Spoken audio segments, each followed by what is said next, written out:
आज़ादी के 76 साल बाद सुप्रीम कोर्ट पहुंचे बाबा साहेब भीमराव अंबेडकर, सीजेआई डीवाई चंद्रचूड़ ने की थी पहल।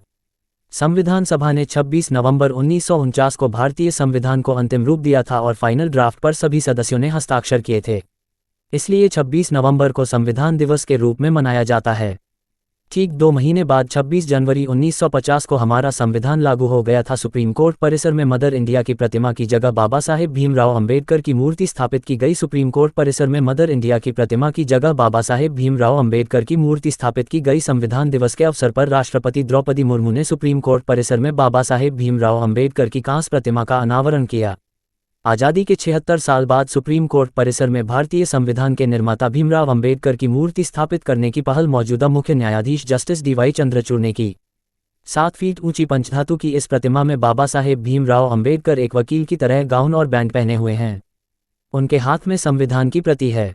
इसे भारतीय मूर्तिकार नरेश कुमावत ने बनाया है। भीमराव अंबेडकर की मूर्ति के अनावरण के मौके पर चीफ जस्टिस डीवाई चंद्रचूड़ ने कहा कि लोग साफ हवा पानी की आस लिए भी सुप्रीम कोर्ट आते हैं। हमारी न्यायिक प्रणाली में लोगों का इस कदर भरोसा है कि वे पोस्टकार्ड के जमाने से भी चिट्ठी लिखकर सुप्रीम कोर्ट से न्याय की गुहार लगाते रहे हैं और संतुष्ट होते रहे हैं। मीडिया रिपोर्ट्स इस बात की गवाह हैं। सीजेआई ने कहा कि ज्यूडिशियल सिस्टम में जनता का विश्वास ही हमारा श्रद्धा स्थान है।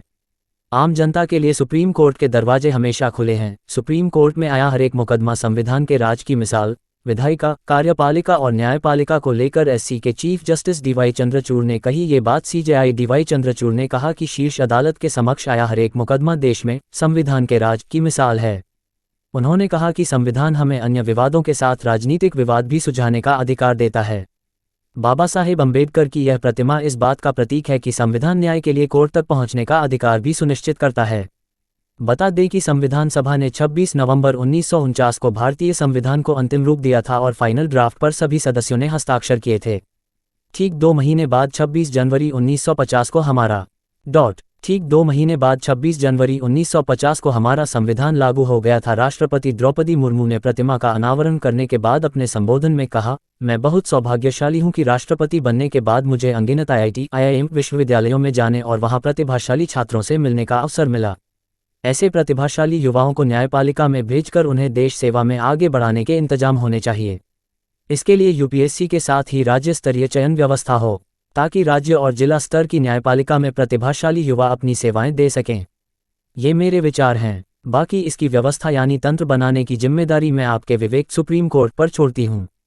राष्ट्रपति मुर्मू ने कहा कि हमारी पौराणिक कथाओं में एक राजा की कहानी है जिसने अपने महल के दरवाजे पर 1 घंटा लगावा रखा था। न्याय की आस में कोई भी फरियादी कभी भी इसे बजा सकता था।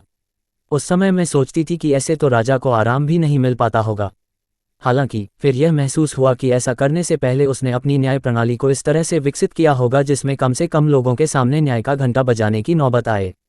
उन्होंने कहा कि हमारा संविधान एक लिखित दस्तावेज है। ये तभी जीवंत रहेगा जब इसके प्रावधान लागू किए जाएं और उनकी व्याख्या होती रहे। सुप्रीम कोर्ट परिसर में लगी मदर इंडिया की स्टैच्यू वहां से हटाई गई। इस कार्यक्रम में राष्ट्रपति द्रौपदी मुर्मू और मुख्य न्यायाधीश जस्टिस डीवाई चंद्रचूड़ के अलावा उनकी पत्नी, सुप्रीम कोर्ट के अन्य जज, विधि एवं न्याय मंत्री Arjun Ram Meghwal, supreme court bar association के अध्यक्ष आदिश अग्रवाला, सचिव राहुल पांड्या और अन्य पदाधिकारियों के साथ प्रतिमा के शिल्पी मूर्तिकार नरेश कुमावत भी मौजूद रहे। राष्ट्रपति मुर्मू और चीफ जस्टिस ने इस अवसर को यादगार बनाने के लिए पौधरोपण भी किया। सुप्रीम कोर्ट परिसर में स्थित आइकॉनिक मदर इंडिया की प्रतिमा फिलहाल वहां से हटा दी गई है। उसी की जगह बाबा साहेब की प्रतिमा स्थापित की गई है। 7 फीट ऊंची पंचधातु की इस प्रतिमा को नरेश कुमावत ने बनाया। मदर इंडिया की कांसे की इस प्रतिमा में भारत माता को एक महिला के रूप में मूर्त किया गया था, जिनकी गोद में लोकतंत्र का प्रतीक शिशु था, जिसके हाथ में संविधान के प्रतीक के रूप में एक खुली किताब थी। किताब पर समता का प्रतीक तराजू बना था। इस मूर्ति में प्रतीकात्मक रूप से बताया गया था कि सुप्रीम कोर्ट युवा भारत गणराज्य में कानून के राज को प्रश्रय और संरक्षण दे रहा है। ये प्रतिमा भारतीय मूल के ब्रिटिश नागरिक चिंतामणिकर ने बनाई थी। सुप्रीम कोर्ट परिसर में दूसरी प्रतिमा गांधी जी की है, जो ब्रिटिश कलाकार फ्रीडा ब्रिलियंट मार्शल ने बनाई है। तीसरी प्रतिमा बाबा साहेब भीमराव अंबेडकर की है। सूचना सिर्फ मान्यताओं और जानकारियों पर आधारित है। यहाँ ये बताना जरूरी है कि यह मेरा वीडियो किसी भी तरह की मान्यता, जानकारी की पुष्टि नहीं करता है। किसी भी जानकारी या मान्यता को अमल में लाने से पहले संबंधित विशेषज्ञ से सलाह लें। धन्यवाद।